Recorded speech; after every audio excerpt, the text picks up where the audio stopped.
Welcome to wonderfulwoodworking.com. Omer Sherrist here, and what I'd like to do is just take a couple minutes here to demonstrate how to read the tape measure. And this particular tape measure that we're going to be looking at today is in imperial measurements, which is very common here on the North American continent. And unfortunately, some people have a tape measure and don't know how to read them. So that's what I want to demonstrate today, is just give you a little bit of insight as to what is on the tape measure and how it can be utilized in project building or whatever. Right off the bat, what we will have, let's just take a measurement here of, say, between 9 and 10 inches over here. What you will find that every inch on this imperial tape measure is broke down into 1/16ths of an inch. If you were to count these little lines all the way through here, from the number 9 inches to the number 10 inches, you would find that there are 16 little lines up through here, dividing that 1 inch into 16 separate divisions.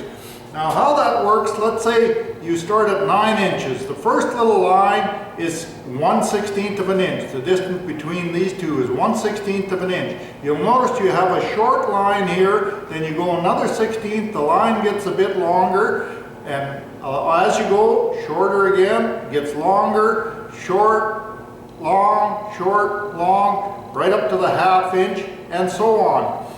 How that works is, as you calibrate your measurement, you would find that 1/16ths of an inch equals 1/8 of an inch. So in other words, 1/8 of an inch equals 2/16ths. If you carry on a little further and add 1, 2 more, you would find this line here is a little bit longer. This signifies a 1/4 inch measurement. The 1/4 inch has 4 increments of 1/16th of an inch within it. So as you add more, another couple more, you would come up to another line here, not quite as long as a 1/4 inch, but it signifies the 3/8 of an inch measurement, which in the 3/8 measurement, you will, if you were to count all these back, you would find you would have 6/16ths of an inch in there. Carrying on to the 1/2 inch mark, the longer line right here, you would find that you would have 8/16ths of an inch within that 1/2 inch measurement. And so on to the next line in here, which would be the 5/8 mark, which you would have 10/16ths of an inch. And carry on to the next line as a 3/4 inch measurement, which would have 12/16ths of an inch within that area. And then carrying on to the next double line here, or next longer line, is the 7/8 of an inch measurement, which would have 14/16ths of an inch within that measurement. And then carrying on, adding the last 2/16ths of an inch would give you the full inch, which in that full inch you would have 16 increments here of 1/16th of an inch measurement in there. So what that does is you can get very accurate here when measuring a project or whatever, in terms of using the 16ths or an 1/8 or a 1/4, whatever these here little lines are. It breaks down your measurement so you can be a lot more accurate than just saying, well, it's about 9.5 inches or it's 10.25 inches or whatever. You might go measure it and you see that, hey, it's 9 3/16. You know, that's getting very accurate. So I hope that part helps you out a little bit.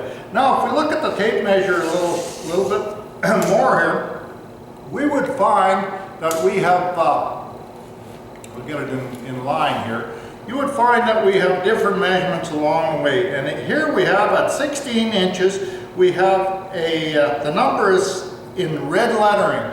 And if you carry on down the line, you would come to another red lettering, which is 32 inches.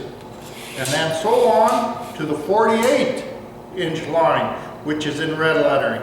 What this is for the contractor or the framer that's out framing houses, this type of thing. And starting with the 16 inch, this is to set his studding on 16 inch centers. 32-inch center, and so on. So every 16 inches on the tape measure will give you the 16-inch increment in between each lettering. So when the framer is finished, he will have all his markings here on his end plates for the framing exactly on 16-inch centers to where that fits your sheets of plywood, and everything else can be nailed on 16-inch centers. So that's why that is there. Now also, if we look at another measurement on the tape, we will find that over in this area here, you will see a little black diamond. Okay, and that's approximately at 19¼ inches. What this is for, once again, is for the framer. And that is for setting your factory floor joists on 19¼ inch centers. The same as you would do with 16-inch stud centers. You only do this here with floor joists instead, but they're all marked out. If you were to stretch this out, you would find at 38, just about 38 and a half, you have another diamond. Let's see, where are we here? 30, right here. At 30 and a half, you would have another diamond in here. And carrying on, you would find that there are diamonds throughout this that the framer would use for that purpose. There's another one sitting right here.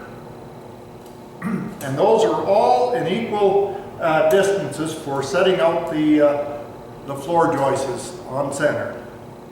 Okay, I hope this has been some help to you, and thank you for stopping by. Thank you.